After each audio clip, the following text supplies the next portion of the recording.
saat ku berteduh, ku untai doaku.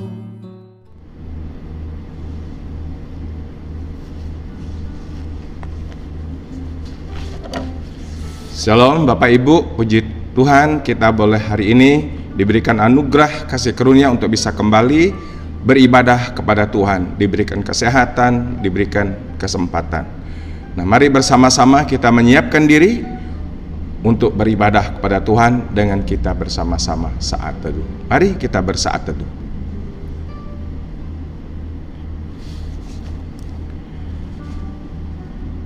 Sesungguhnya pertolongan kita ialah di dalam nama Tuhan yang menjadikan langit dan bumi dengan segala isinya. Tuhan yang setia memelihara perbuatan tangannya.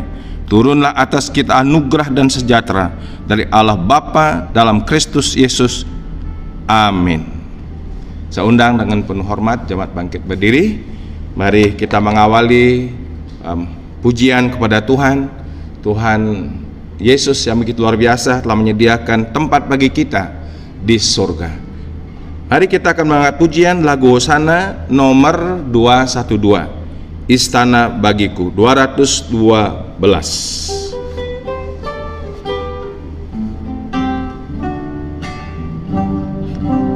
Aku telah puas dengan milikku sekarang, harta tak banyak, rumah pun hina, tetapi nanti dalam kota yang suci ku dapat rumah indah dan megah, sebuah istana tersedia bagiku di balik bukit, di negeri kekal.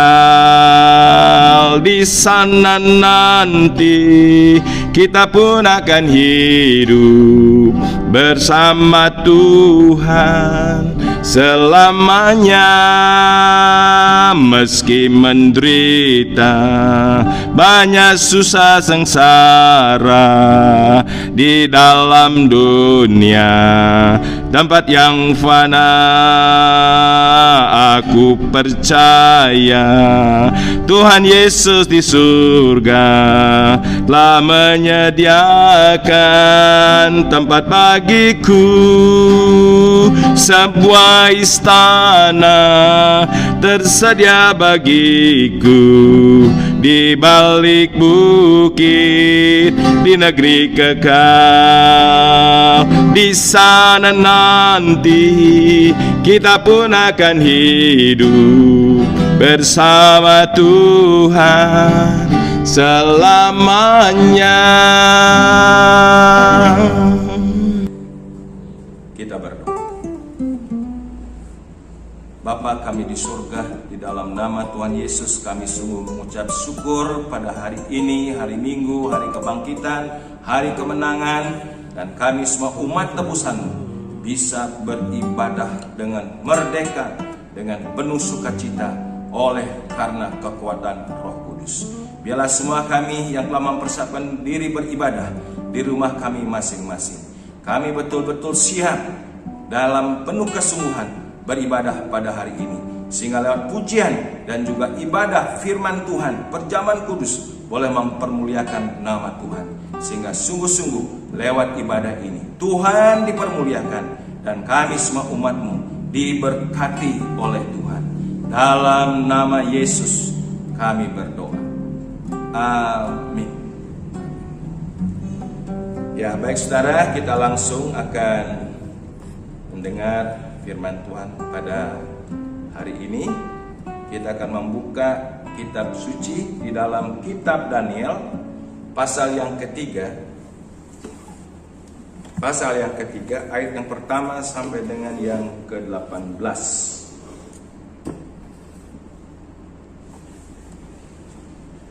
Ya, perapian yang menyala-nyala. Saya percaya bahwa saudara sudah tidak asing lagi dengan kisah tiga pemuda Ibrani, Sadrah, Mesakh, Abednego. Ya, oleh karena tidak mau tunduk kepada pemerintah raja. Tatkala semua bunyi-bunyian daripada musik, orang harus menyembah patung Nebukadnezar. Namun ada 3 pemuda, oleh karena imannya kepada Elohim, dia tidak mau tunduk kepada perintah raja. Mereka berdiri tegak dan terus mempertahankan imannya apapun resikonya. Nah, saya akan membaca ayat yang ke-17 dan yang ke-18 saja dari Daniel pasal 3 ayat 1 sampai dengan yang ke-18 ya. Dikatakan demikian firman Tuhan, jika Allah kami yang kami puja sanggup melepaskan kami, maka Ia akan melepaskan kami dari perapian yang menyala-nyala itu dan dari dalam tangan-Mu, ya Raja.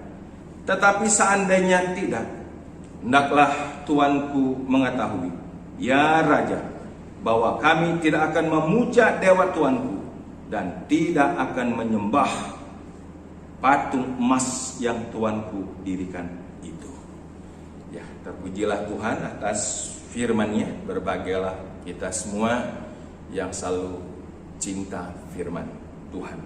Tema kita pada hari ini adalah kedaulatan Allah di tengah krisis, ya, di tengah krisis. Saudara, Sadrah, Mesakh, dan Abednego mengalami satu pergumulan antara hidup dan mati. Karena ada satu titah raja di mana seluruh bangsa Babil di saat itu tidak boleh tidak satu keharusan menyembah kepada patung emas yang didirikan oleh Nebukadnezar. Barang siapa yang tidak taat akan dijatuhi hukuman mati, yaitu dimasukkan ke dalam peleburan api yang menyala-nyala. Saudara, di mana Sadrah, Mesakh, dan Abednego imannya tidak bisa diganggu gugat. Siapakah Sadrah, Mesakh, Abednego? Ini adalah pemuda Ibrani yang sudah sangat berprestasi di masa mudanya untuk bangsa Babil. Ya. Dalam pasal yang kedua, kalau dia tidak mempunyai prestasi, pasti dia tidak akan mendapat kedudukan di kerajaan Babil pada waktu itu. Pasal 2 ayat yang ke-49, ya, sesudah mereka boleh memenangkan satu pertandingan bersama dengan Daniel pada waktu itu, sehingga mereka diangkat dalam sebuah posisi yang sangat tinggi di kerajaan Babil.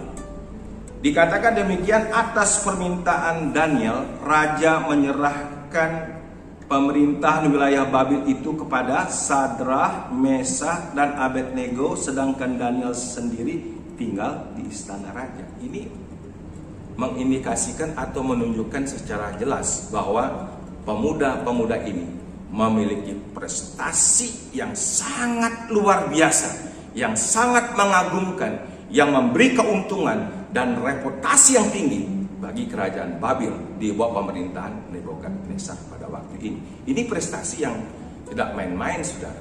Dan raja juga memiliki hubungan yang khusus, yang istimewa dengan pemuda-pemuda Ibrani ini.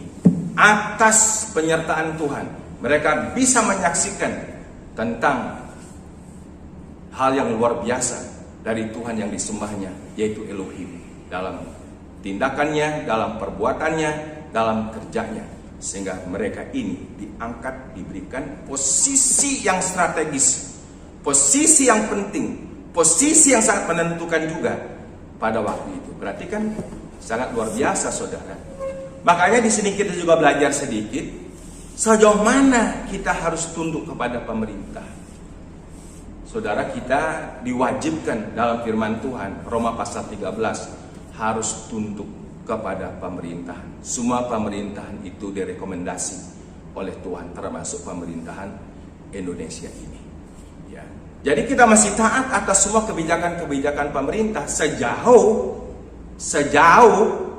tidak mengganggu-gugat dalam masalah keyakinan, dalam masalah kepercayaan, dalam masalah iman kepada Tuhan. Saudara, pemuda-pemuda Ibrani ini, Daniel, Sadrah, Mesah, Abednego, memberikan dedikasinya sepenuhnya tanpa ragu kepada pemerintah. Tapi urusan beriman, urusan berkeyakinan, urusan untuk masalah kepercayaan, jangan diganggu-gugat. Sebuah hubungan yang begitu indah, begitu mesra, tiba-tiba menjadi hal yang sangat berbeda pada waktu mereka menolak untuk menyembah patung emas yang dibuat oleh Nebukadnezar. Apapun resikonya, mereka sanggup untuk menerimanya. Sekalipun mungkin hubungan yang tadi begitu indah, sekarang menjadi satu hal yang sangat tidak menyenangkan, tidak jadi masalah. Bahkan nyawa mereka menjadi taruhannya, tidak menjadi masalah. Jadi saudara, kita boleh taat dan tunduk pada pemerintah sejauh tidak mengganggu iman percaya kita kepada Tuhan Yesus. Untuk perintah masalah pajak kita bayar, untuk masalah peraturan di masyarakat secara sosial, ya di perjalanan dimanapun juga bayar pajak, kita masih tunduk dan taat pada pemerintah. Tetapi kalau sudah sampai urusan iman, nyawa pertaruhannya.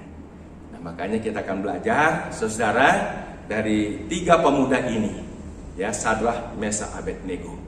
Atas iman percayanya, tidak mentaati untuk menyembah patung Nebukadnezar itu, harus menghadapi peleburan api yang dipanaskan sampai 7 kali. Itu luar biasa. Tetapi saudara, sangat luar biasa, Sadrah, Mesah, Abednego memberikan sebuah jawaban kepada sang raja yang tetap dia hormati, yang tetap dia segani. Makanya tidak ada kata-kata arogansi di sini, sehingga mereka menjawab, jika Allah kami yang kami puja sanggup melepaskan kami, maka ia akan melepaskan kami dari perapian yang menyala-nyala itu dan dari dalam tanganmu, ya Raja. Tetapi seandainya tidak, hendaklah Tuanku mengetahui, ya Raja, bahwa kami tidak akan memuja dewa Tuanku dan tidak akan menyembah patung emas yang Tuanku dirikan itu. Jawaban yang sangat bijaksana. Saudara, tanpa mengurangi hormat, namun tetap mereka mempertahankan imannya kepada Elohim, imannya kepada Yeshua Amasiah, ya, Elohim, Yesus Kristus, Sang Juru Selamat itu. Saudara, karena apa?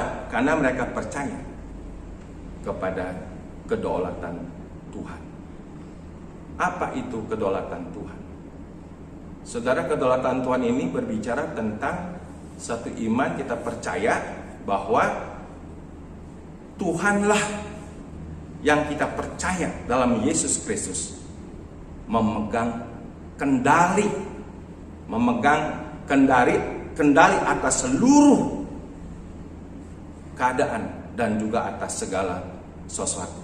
Dia berdaulat, bertakhta, berkuasa atas alam semesta, atas segala perkara apapun. Tidak ada di luar kendali Tuhan. Dia berdaulat atas langit dan bumi, berdaulat atas segala sesuatu. Dia berdaulat atas semua keadaan. Dialah yang memegang kendali seluruh kehidupan yang ada, baik di surga, baik di bumi, ataupun di bawah bumi. Dialah Allah dalam Yesus Kristus. Oleh karena kekuatan Roh Kudus, Allah Tritunggal ini yang memegang kendali seluruh kehidupan.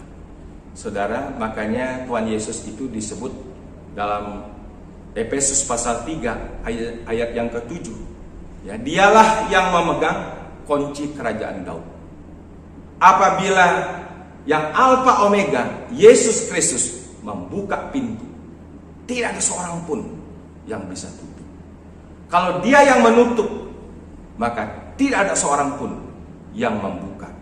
jadi satu kemutlatan, kedaulatan yang memang Tuhan mempunyai kuasa, yaitu Yesus Kristus. Dan juga dalam Wahyu pasal 1:17, Yesus Kristus yang Alfa Omega itu memegang kunci kerajaan maut. Jadi saudara, Yesus berkuasa di bumi dan juga di sorga. Dan Tuhan Allah atau Allah Bapa telah memberikan otoritas kuasa ini kepadanya. Saudara, pribadi Allah yang berdaulat seperti inilah yang dipercaya oleh Sadrah, Mesah, Abednego, yang diyakini menjadi satu keyakinan yang bulat. Saudara, makanya orang-orang yang sudah mengerti siapa Yesus, ya, dialah jalan satu-satunya untuk kita boleh hidup kekal di surga. Tanpa Dia, manusia akan binasa. Kalau kita sudah menerima akan hal ini, saudara, makanya banyak tokoh-tokoh iman, orang-orang percaya, walaupun dia masuk ke dalam peleburan api, masuk dalam peleburan kesengsaraan, aniaya, siksa, bahkan martir seperti Stefanus, rasul-rasul, dia menyerahkan nyawanya sampai akhir karena percaya Yesus yang dia boleh percaya, yang diterima sebagai Tuhan dan Juru Selamat, sanggup menyelamatkan daripada segala aniaya dan juga sengsara penderitaan. Saudara, Yesus adalah kebangkitan dan hidup. Yohanes 11:25. Barang siapa percaya kepadaku, kata Yesus, sekalipun mati orang itu, dia akan dibangkitkan kembali. Inilah pribadi Tuhan Allah yang dipercaya oleh Sadrah, Mesah, Abednego, sehingga ancaman peleburan api itu tidak menakutkan sedikit pun, karena percaya Allah yang dia percaya adalah Allah yang berdaulat, Allah yang pegang kendali atas hidup dan juga mati. Makanya Paulus juga mengatakan Filipi 1:21, hidup bagiku Kristus, mati adalah keuntungan. Nah, inilah orang-orang yang sudah bulat menaruh iman percaya. Jadi tidak ada tempat yang namanya kebimbangan, tidak ada tempat yang namanya keraguan, tidak ada tempat yang namanya itu ketakutan. Imannya betul-betul bulat kepada pribadi Yesus yang adalah pribadi yang berdaulat atas hidup dan matinya manusia, ya, dan juga dia berdaulat di surga, di bumi, dan di bawah bumi. Yesus berdaulat. Nah, saudara, makanya kita pun sedang menghadapi krisis yang sangat luar biasa, krisis yang sangat mengerikan. Apalagi ya varian baru sudah menyebar luas di bumi, COVID-19 ini, varian Delta. Dan saya mendengar juga dari WHO akan datang lagi menyusul varian baru. Waduh, saya waktu dengar juga itu, waduh, ini luar biasa. Kapan selesainya? Saudara, kita sedang menghadapi krisis yang sangat luar biasa, karena corona ini berimbas untuk kesehatan kita dan juga untuk kehidupan kita, karena sudah tidak sedikit orang-orang yang harus meninggal karena corona ini, yang juga imbasnya langsung atas urusan ekonomi, atas urusan kebutuhan pokok kita, urusan perut kita. Dan banyak orang sudah mengalami secara kesusahan yang sangat berat oleh karena corona ini. Nah, saudara, apakah kita tetap percaya Allah yang kita sembah, Allah yang menciptakan langit dan bumi, Allah yang telah menyatakan di dalam Yesus Kristus sebagai Sang Juru Selamat, dan Allah yang terus melanjutkan pimpinan penyertaannya oleh Roh Kudus, kita percaya bahwa pribadi ini berdaulat atas COVID-19 ini, atas virus corona ini, sekalipun kita sudah melihat begitu sangat luar biasa akibatnya, ya, yang telah menelan banyak jiwa di Indonesia ini, apalagi di seluruh dunia. Nah, ini yang perlu kita pelajari pada hari ini, saudara, ya, supaya kita boleh memiliki iman yang semakin teguh dan semakin kuat kepada Tuhan yang adalah berdaulat atas segala sesuatu dan berdaulat atas segala peristiwa. Saudara, berbicara tentang kedaulatan Tuhan, ya, Dia berdaulat di dalam kasih-Nya. Di dalam kasih-Nya Dia berdaulat untuk memberkati, untuk menolong, untuk menyelamatkan. Makanya pada waktu penghukuman manusia oleh karena air bah, Tuhan menilik bumi ini, kerusakannya sudah sangat berat karena kecenderungan hati manusia tidak ada yang melahirkan yang baik, selalu melahirkan dosa. Ya, tetapi Dia melihat kepada Nuh yang benar hidupnya, sehingga dalam kedaulatan kasih-Nya Dia berdaulat untuk menyelamatkan Nuh yang dilihat berlaku benar di hadapan Tuhan. Tetapi berbicara juga tentang kedaulatan Tuhan itu berbicara tentang keadilannya, di mana keadilannya itu harus menghukum dosa, karena dosa upahnya adalah maut. Roma 6 ayat yang ke-23. Sehingga dalam kedaulatannya Allah harus menyatakan penghukumannya, menghapus semua yang hidup kecuali Nuh dengan keluarganya, dan keluarganya, istri, ketiga anaknya, dan juga ketiga menantunya. Saudara, saya ingin tanya di sini, siapa yang membuat bencana air bah itu? Setan? Bukan. Yang membuat Tuhan dalam bentuk kedaulatan keadilannya untuk menghukum. Kita baca lagi Kejadian 19. Siapa yang mendatangkan api dari langit untuk menghanguskan Sodom Gomora? Siapa yang membuat api itu? Iblis? Bukan. Tuhan sendiri yang mendatangkan api itu sebagai bentuk kedaulatan keadilannya untuk menghukum dosa. Diteruskan lagi dalam kitab Keluaran. Siapa yang mendatangkan tulah bagi bangsa Mesir? Kurang lebih 10 tulah itu. Siapa? Roh penguasa udara, roh jahat? Bukan. Tuhan sendiri yang mendatangkan tulah. Nah, sekarang kita lihat juga dalam masalah virus corona ini. Ya, orang mengatakan ini alami atau desain teknologi, kita nggak usah pusing akan hal itu. Yang jelas Tuhan bisa memang menentukan, Tuhan juga bisa dalam kedaulatannya mengizinkan hal ini terjadi sebagai bentuk keadilannya atas dosa. Ya, dosa itu harus dihukum. Orang yang hidup benar itu harus diberkati, harus diselamatkan. Saudara, dan Yesus datang menyatukan kasih dan keadilan Allah. Lewat Yesus Kristus, Allah mengasihi untuk menyelamatkan orang yang percaya kepada Yesus. Dan lewat Yesus Kristus, bagi orang yang menolak Yesus Kristus, Allah menyatakan keadilannya untuk menghukum. Makanya Yesus Kristus menyatakan kasih Allah, Yesus Kristus juga menyatakan keadilannya.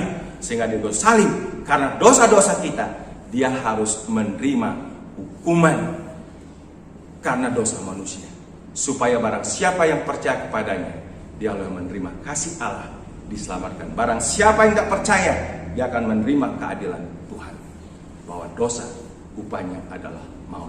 Nah, karena itu saudara, kedaulatan Tuhan memiliki satu tujuan yang sangat luar biasa. Apa tujuan daripada kedaulatan Tuhan? Nah, kita akan belajar melihat apa tujuan Tuhan lewat krisis corona ini. Ya, apa tujuan Tuhan? Setiap krisis, mungkin ada krisis yang makro. Ini corona tuh makro, universal, mendunia. Tapi ada juga krisis-krisis yang sifatnya mikro. Mungkin pergumulan-pergumulan tertentu dalam hidup kita. Setiap krisis, Tuhan dalam kedaulatannya mempunyai tujuan. Nah, tujuan ini yang kita akan lihat pada hari ini. Yang pertama-tama dari Keluaran pasal 10, ya, kita percaya sungguh bahwa tulah itu memang datang dari Tuhan. Tuhan yang sengaja membuat itu karena Dia mempunyai tujuan untuk penyelamatan umatnya. Sehingga ayat 2 bagian yang ke B, ya, kita melihat di situ adalah lewat kedaulatan Tuhan yang mendatangkan berbagai tulah itu supaya kamu mengetahui bahwa akulah Tuhan. Supaya kita sebagai umatnya mengetahui bahwa Tuhanlah Allah. Artinya di sini saudara, lewat krisis corona ini, supaya kita tetap beriman percaya, jangan ragu sedikit pun, supaya lewat berbagai krisis ini kita percaya Dialah Tuhan yang berdaulat, Tuhan yang menentukan, Tuhan yang pegang kendali.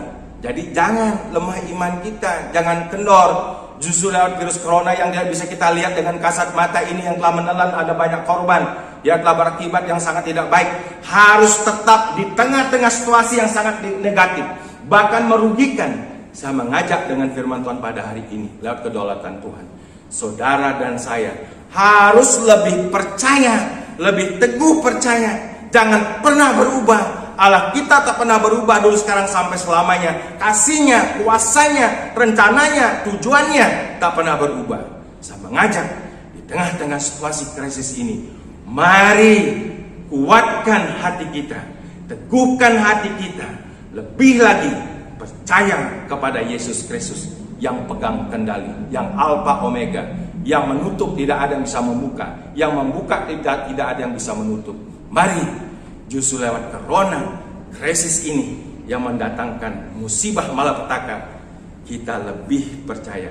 Oh Yesus, Engkaulah pribadi yang berdaulat, Engkau tak pernah berubah, dan aku boleh semakin percaya kepadamu Tuhan. Itu yang pertama saudara. Yang kedua, kita membaca di dalam Keluaran pasal yang ke-9 ayat yang kedua, yang dikatakan demikian. Ya, Keluaran pasal 9 ayat yang pertama saya maksud. Berfirmanlah Tuhan kepada Musa, pergilah menghadap Firaun dan bicaralah kepadanya, beginilah firman Tuhan Allah orang Ibrani, biarkanlah umatku pergi supaya mereka beribadah kepadamu. Ini ayat referensinya banyak sekali saudara. Jadi lewat itulah yang Tuhan curahkan di Mesir itu, dengan maksud Tuhan mengadakan sebuah mujizat supaya umatnya dilepaskan. Untuk apa? Untuk ibadah. Ini kan jelas firman Tuhan. Maka saya mengajak lewat corona ini, sekalipun nampaknya mengerikan, ya, nampaknya begitu sangat mengancam kita. Nah, disinilah harus diuji iman kita, ditunjukkan dalam semangat ibadah kita. Jangan semakin mengkeret, jangan sampai kita sembunyi, jangan sampai kita ini sampai ya grogi dan keteteran. Saudara, apa tujuannya di tengah-tengah tulah, di tengah musibah itu? Supaya kita lebih kencang ibadahnya, lebih mencari wajah Tuhan, lebih bersemangat kita untuk melakukan doa, puji-pujian, lebih cinta akan hal rohani. Ya, ingatkan pada Firaun, atas tulah ini semua lepaskan umatku. Tujuannya apa? Supaya umat Tuhan beribadah. Jadi lewat tulah ini, lewat masalah corona ini, Dia mengajak kita umatnya, mari kita berani tampil. Jangan kita sembunyi, semakin menyusut, semakin mengkeret, semakin ketakutan, tidak bisa berbuat apa-apa, semakin terpasung. Ini adalah respon yang salah. Justru corona ini buktikan semangat ibadah kita tidak luntur, semangat ibadah kita tidak kendor. Mari dengan iman yang semakin teguh, percaya pada Kristus yang berdaulat, mari tingkatkan ibadah kita di rumah kita masing-masing. Kalau bisa di gereja dalam pertengahan minggu masih bisa ada, mari bersama-sama kita datang beribadah kepada Tuhan dengan gagah berani, seperti Sadrah, Mesakh, Abednego. Ya, dia boleh berdiri tegak. Kalau seandainya Allahku yang berdaulat, yang sebenarnya bisa menyelamatkan kami, tidak menyelamatkan kami, kami tetap tidak menyembah patung Tuhanku. Dahsyat saudara-saudara. Yang ketiga, apa tujuannya daripada krisis ataupun ada tulah, ada virus, ada corona, ya, yang Tuhan izinkan atau yang Tuhan sengaja untuk menyatakan keadilannya? Pada pasal 11 ayat yang 7 dikatakan, tetapi kepada siapa juga dari orang Israel, seekor anjing pun tidak akan berani menggonggong, baik kepada manusia maupun kepada binatang, supaya kamu mengetahui bahwa Tuhan membuat perbedaan antara orang Mesir dan orang Israel. Apa tujuannya, saudara? Lewat corona ini, supaya ada perbedaan antara orang yang percaya dengan orang yang tidak percaya, antara anak-anak Allah dengan yang bukan anak-anak Allah, anak-anak Tuhan dengan anak-anak dunia. Artinya disinilah gereja, disinilah kita anak Tuhan, umat percaya, menunjukkan satu kesaksian yang berbeda dalam menghadapi bencana, termasuk corona ini. Jangan kita yang kebingungan, stres, depresi, ya saudara, itu bukan sikap orang percaya. Ya kadang-kadang orang dunia saya lihat malah lebih berani, kita gereja Tuhan yang lebih takut.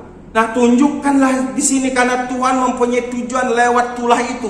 Tuhan mempunyai tujuan lewat corona ini, supaya lewat bencana corona ini kita boleh berdiri tegak, ya, memiliki sebuah kesaksian iman, kesaksian hidup hari demi hari.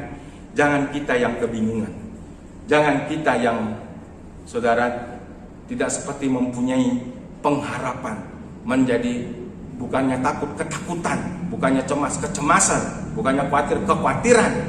Ya, kita yang lari kian kemari, kesana kemari, mungkin barangkali kita mencari jawab bukan kepada Tuhan. Nah, disinilah Tuhan mempunyai tujuan supaya kita memiliki kesaksian berbeda dengan orang dunia.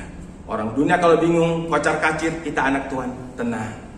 Makanya dalam kitab Yesaya 30:15 mengatakan, dengan bertobat dan berdiam diri, Tuhan akan menyelamatkan engkau. Dengan tenang akan terletak kekuatan. Berdiam diri bukan berarti kita masa bodoh, ya, bukan berdiam diri pasif, tapi berdiam diri aktif, ya, merenungkan di masa corona ini tentang kehidupan kita. Mungkin kita perlu melakukan pertobatan. Ada banyak hal yang kita lakukan tidak berkenan sama Tuhan. Di masa corona ini berdiam tenang di hadapan Tuhan, nantikan pertolongan Tuhan. Jangan kita sebagai anak Tuhan justru kebingungan, tanpa harapan di tengah-tengah badai corona ini. Mari bersama-sama kita percaya Tuhan yang berdaulat atas semua krisis ini, termasuk corona. Kita harus menggenapkan tujuan Tuhan. Apa, saudara? Supaya kita lebih percaya, kuat iman kita, supaya kita lebih kencang mencari Tuhan, mencari wajahnya, beribadah, berdoa kepada Tuhan, supaya kita memiliki kesaksian yang berbeda. Jangan bingung seperti orang dunia. Kita harus tenang menantikan Tuhan, bahwa Allah yang kita percaya dalam Yesus Kristus adalah Allah yang berdaulat penuh atas masa depan hidup kita, atas hidup dan mati kita. Biarlah kita memiliki sebuah prinsip hidup seperti Paulus, hidup bagiku Kristus, mati adalah keuntungan. Kalau saudara memiliki iman seperti ini, tidak ada satupun yang perlu kita takutkan, yang perlu kita kejut untuk masa-masa yang akan datang. Terpujilah Tuhan, mari kita berdoa. Bapa di sorga, terpujilah Engkau kekal untuk selama-lamanya. Kami mengucap syukur firman-Mu. Kami percaya kepada Elohim yang dipercaya oleh Sadrah, Mesah, Abednego, Daniel. Dialah yang menciptakan langit dan bumi segala isinya, yang sudah menyatakan kasih keadilannya sebagai juru selamat dalam Yesus Kristus, yang terus menyertai kami, tak pernah meninggalkan kami dengan Roh Kudus-Nya.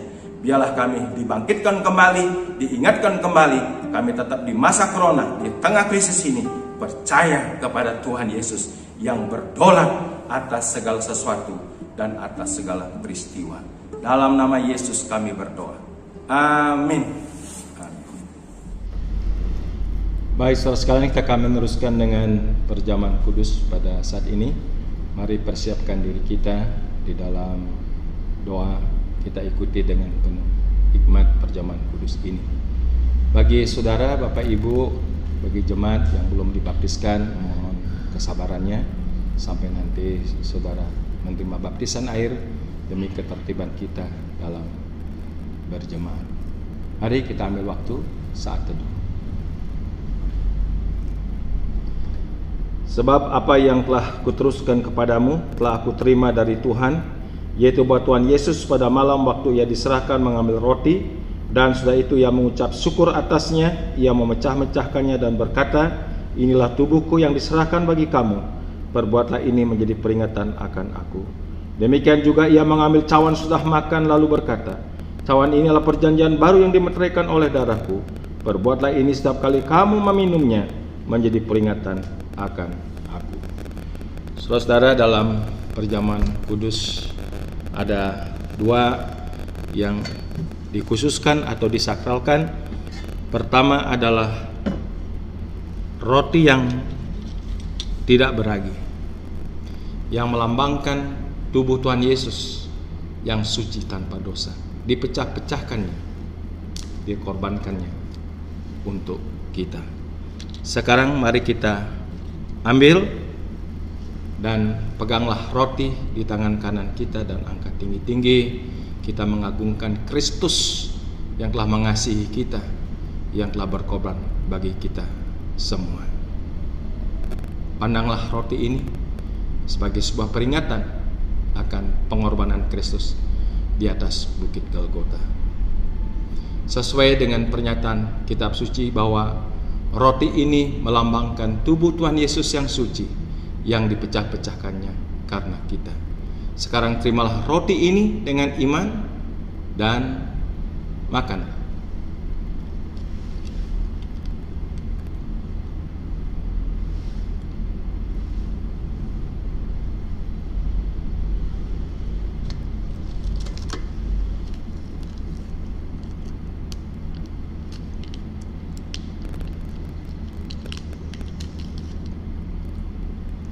Dan yang kedua adalah anggur, yang melambangkan darah Tuhan Yesus yang suci tanpa dosa, ditumpahkan demi pengampunan segala dosa-dosa kita.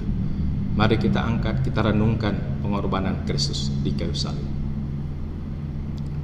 Salibnya, salibnya, selama mulia, dosaku dihapuskan oleh darah Yesus. Sesuai juga dengan nats Alkitab bahwa anggur melambangkan darah Tuhan Yesus yang suci, ditumpahkan demi pengampunan segala pelanggaran, salah, bahkan dosa-dosa kita. Sekarang terimalah anggur ini dengan iman dan minum.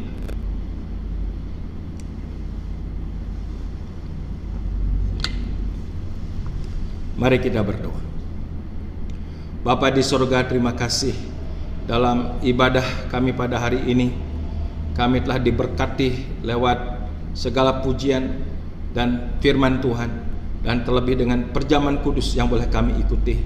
Kami boleh menyatu dengan kesengsaraan, penderitaan, kematian-Mu, dan kami juga akan bersatu dengan kemenangan kebangkitan-Mu. Berkati kami semua jemaat-Mu yang telah mengambil bagian dalam perjamuan kudus ini, supaya iman kami boleh semakin diteguhkan, dikuatkan kepada Tuhan Yesus. Dalam nama Yesus kami berdoa. Amin. Saatnya sekarang kita menyatakan syukur kita dengan jalan kita memberikan persembahan pada Tuhan. Dengan kita akan mengangkat pujian lagu Hosana nomor 210, 210. Puji-Hu menyelamatkan, Puji-Hu berkatiku, Puji-Hu menyertaiku, Puji-Hu menguatkanku, Puji-Hu saat yang indah, Puji-Hu saat susah, Puji-Hu hapus air mata, Puji-Hu ya primona, Puji-Hu dengar doaku, Puji-Hu setiap waktu, Puji-Hu lalui ujian, Puji-Hu yang setia, Puji-Hu susah dan senang, Puji-Hu beri hiburan, Puji-Hu kan anugerah-Mu, Puji-Hu kan kasih-Mu.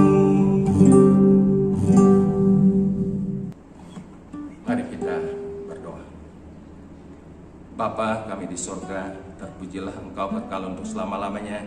Kami telah beribadah pada hari ini. Berkati kami Tuhan, umat-Mu, umat tebusan-Mu.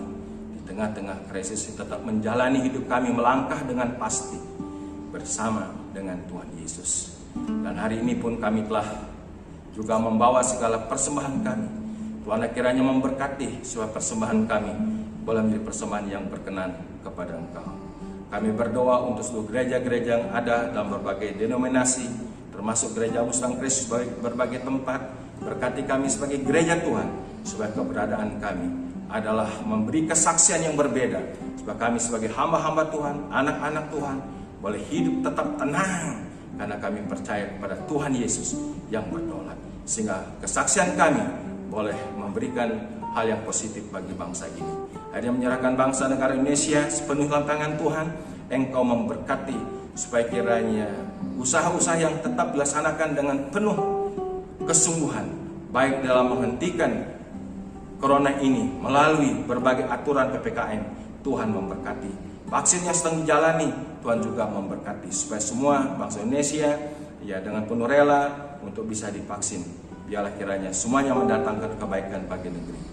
Berkati pemerintah pusat, pemerintah daerah, khususnya Pak Jokowi, beliau sebagai kepala negara dan juga kepala pemerintahan. Tuhanlah kiranya memberkati. Inilah doa syafaat dan doa persembahan yang kami bawa dalam nama Tuhan Yesus yang mengajar doa demikian. Bapa kami di surga, dikuduskanlah namamu, datanglah kerajaan, jadilah kehendak-Mu di bumi di surga.